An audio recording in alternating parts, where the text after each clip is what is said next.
Real Exam English, Season 3, Learning.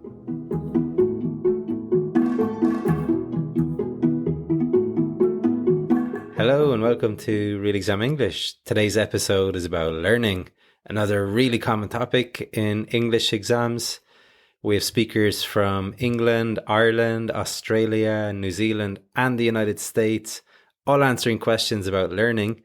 You will hear loads of useful expressions and idioms, some amazing ways to structure your answer, plus some wonderful language for speculating about photographs.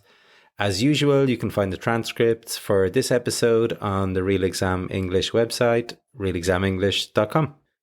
Okay then, let's go with the questions. What practical skill would you like to learn? I have always had a desire, or I guess I've always been drawn to certain survival skills, and I'm not necessarily the type of person to think that the world is going to be destroyed in the blink of an eye. I'm not a survivalist or something like that, but I still would like to learn some things such as learning to build a fire out in the wilderness, learning to find water out in the wilderness. Skills like this, that if something serious ever did happen, whether I got stuck or something serious happened to society, I would be much better off in looking after myself. Can you learn something if it is something you dislike? I think that there are lots of different challenges in terms of learning, being bored, the amount you can apply yourself, and a lot of these are connected to if you like the subject. I think it's quite necessary for people to learn or at least to attempt to learn things that they dislike. And the reason I think that is because we might dislike something because of some misconception we have about the subject, or we can't recognize its importance. And I think a perfect example of this is mathematics, in which I would say the majority of people say they don't like it. However, getting to certain points of it, people can understand its importance. What a cracking pair of answers. In the first answer, we heard these two really nice ways of saying that you would like to do something. They were, I have always had a desire, or I guess I've always been drawn to certain survival skills. It's great to have some expressions like this, as it's very typical in an exam to be asked about what you would like to be able to do. Next, we heard this awesome expression that the world is going to be destroyed in the blink of an eye. If something happens in the blink of an eye, then it happens really quickly. For instance, the pickpocket robbed my wallet in the blink of an eye. In the second answer, we're going to focus on the connectors, as this answer is structured excellently. So what do we hear? Firstly, the reason I think that is, then he said, because of some misconception. A perfect example of this, in which the majority of people, however people can understand it. Wow, so many connectors in one short answer. If this were an exam, the examiner would be really impressed and would be giving high marks for discourse management. If you could learn a new skill, what would you choose to do? If I could learn any skill, I would choose to... I suppose I would choose to learn how to draw. I've always loved looking at cartoons, and I think it'd be awesome to learn how to draw cartoons and how to, start cartooning.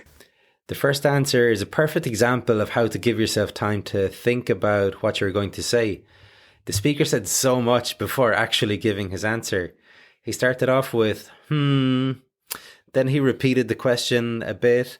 If I could learn any skill, I would choose to. Then he adds a bit of speculation. I suppose I would choose. Then finally his answer, to learn to draw. We've spoken before about it being useful to have some techniques to give yourself some extra time to think, as the questions you get asked, particularly at a higher level, can be tricky. Often things you haven't thought about even in your own language. So make sure to practice these time buyers so that it sounds natural in an exam situation. Can you learn something if it's something you dislike? I mean, I definitely think you can learn something even if you dislike it, because there's always going to be things that you dislike doing. But I find it to be more of a challenge. So, for example, I had to learn how to do my taxes. I have to learn how to do certain computer things, all those kind of things. Yeah, I don't really like to learn them. So it's harder for me. It's harder to learn if I don't like something, but I don't think you have to like something to learn it. Do you think that having a private lesson is better than having a lesson with other students? I think it depends on what your goals are and what your outcome is. So for example, I think my gut reaction would be no, that it's always better to have more interaction and listening to other people and the dynamics of lots of people speaking together. But if you have a real targeted interest and you're really drilling down on something, you really have to put your nose to the grindstone to learn something, and you're also under a time constraint, the private lesson might be the way to go. But I think for general learning acquisition, for learning things that you can't expect to learn, then I definitely prefer the group. Some fantastic expressions to focus on here. Firstly, my gut reaction would be no. So your gut reaction is something you feel without stopping to think about it, like your instinct. For instance, in many detective movies, when the police go around to speak to suspects, they get a gut reaction about who the killer is. Then we heard when you were drilling down on something, you have to put your nose to the grindstone. So drilling down on something is really focusing on something specific. For example, my English teacher has been drilling down on connectors in class recently. Then to put your nose to the grindstone means to work hard for a long time. You can also keep or have your nose to the grindstone. An example would be she kept her nose to the grindstone all year and ended up passing her C1 exam with top marks. Okay, next up we have some photo speculation. You should be able to see the photo in the artwork on your podcast app, hopefully. If not, you can find a link for it in the show notes, and it's on the blog on the Real Exam English website. Okay then, here we go. There's a lady and a child holding a stick. Do not know what this stick is. I do not know why they're holding it up, but the young girl is holding it. Well, they're both holding it, and the girl looks really happy about it, and the woman looks happy that the child is happy, so I'm going to make the assumption that she is her mother. But I'm damned if I know why they are holding this stick. I would say mother-daughter, or maybe aunt and a niece. And it looks like it's some kind of unusual gift, and they're trying, the young girl is trying to unwrap it or unveil it in some way that might be exciting. Looks like looks like a relative and a girl. Just because they're in like a comfy house together, they're probably related. And she seems to be showing the girl something. Maybe it's something that she used like for a sport, or maybe it's like some kind of a construction material. And the girl is like checking it out, and the older lady is happy to share this item with the girl. Okay, so let's take a look at what language was used here for speculating. We had plenty of looks, such as the woman looks happy, it looks like a gift. We had seems, she seems to be showing her something. We had maybe it's something she used for sport. Might, it might be exciting. Probably, they're probably related. Okay, so they're the more normal ones. Then we had two fancier structures. The first one was, I'm going to make the assumption that she is her mother. Nice. And I'm damned if I know why they're holding the stick, which means I have no idea why, or I haven't got a clue why they're holding the stick. Really nice ways to speculate there, and not ones you will see very often in any English textbooks. Great stuff. One other thing to comment on here is the use of adjectives. In the first answer, we hear the woman looks happy, the girl is happy, the child is happy. Also in the second answer, we hear the older lady is happy. Students very often use basic adjectives like this, happy or sad or good or bad, when describing photos. Remember, it's an exam and your objective is to impress the examiner. So you really need to practice using better adjectives to describe photos and particularly people's feelings, which is a very common question. So for instance, instead of happy, say she looks pleased or delighted, chuffed, made up, over the moon. Or if you really got to use the happy word, then she looks as happy as Larry. Much better, right? Some people say that the only way we learn things is by trying to do things and making mistakes. Do you agree? I would agree. Yeah, I would agree with that. Because a lot of my students, they're afraid to make mistakes. And often students don't speak because they're afraid of not, speaking well or making a mistake. And I always say to them, well, you're better to speak and make a mistake than to not speak at all, and we can help you with, with the mistakes that you make and help you to improve them. Is there a tip you could give to someone learning something? Listen, and be open-minded and be prepared to learn.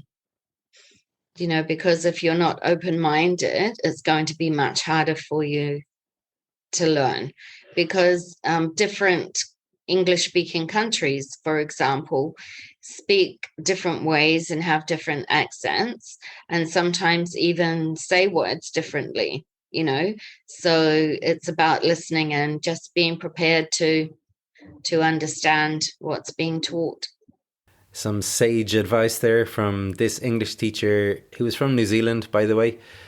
As she says, when learning to speak English, it's much better to speak and make a mistake than not to speak at all. The same goes with writing. When you learn some new grammar or vocabulary, it's super important to try it out, even if it means you might make a mistake or two. In fact, even in an exam, if you make a mistake with less common words or structures, this will not count against you and you can still get maximum marks. So be ambitious, try stuff out. It's the only way to get yourself up to that next level. Some people say that we should keep learning new things all our lives. What do you think? Absolutely. I think learning new things keeps your mind fresh. Having an interest in new things keeps your mind more active. And I think an active and open mind is less likely to slow down and atrophy. So I think learning new things is very, very important throughout your life. To what extent do you agree that learning should always be fun? I think it's much, much easier to learn when it's fun. I don't think learning can always be fun, because there are some things you need to learn that are literally never going to be interesting. Okay, in the first answer, we heard that an open mind is less likely to slow down. Less likely here means that it is less probable, but it sounds much better to use less likely instead of there is less probability to slow down, which doesn't sound so natural and is something I hear a lot from Spanish and Italian students in particular. Then we heard literally, which is a very interesting word.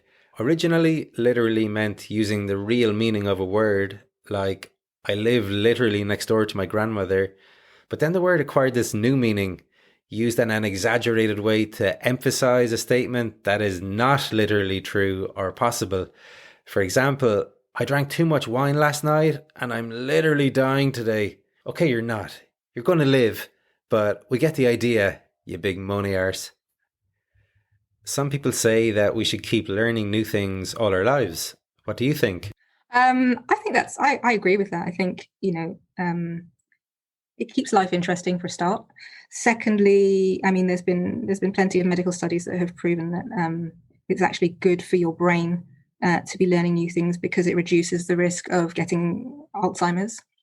And also, the reality of it is we don't know everything. We actually probably don't. We probably know less than we think we do. So why not learn? The world's an amazing place and it's got so much to offer us.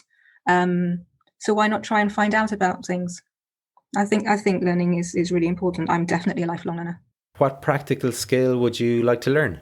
There isn't one. There's quite a few, actually. But I think, I'd definitely like to learn upholstery. And I would also like to learn, I think probably a bit of engineering, electrical engineering. two completely different things on the spectrum, but I think I'd like to learn both of those. Another really well structured answer here. We heard for a start, secondly, and also, and then we had our nice rhetorical question. So why not try and find out about things? Superb. Then a cool little expression, a lifelong learner, which of course is someone who continues learning for their whole lives. Some of you, in fact, might be lifelong learners of English. It would be awesome to use this expression in your exam if an examiner asks you how long you've been learning English. Instant vocabulary points for you. And that is all the vocabulary we have for today, folks. Hope you are as happy as Larry with all of the brilliant language on offer in this episode. And if you want to get some more awesome tips like you heard today, then why not book a class with me? Check out the Real Exam English website for more details, realexamenglish.com. Okay, that's it. All the best. Trevor.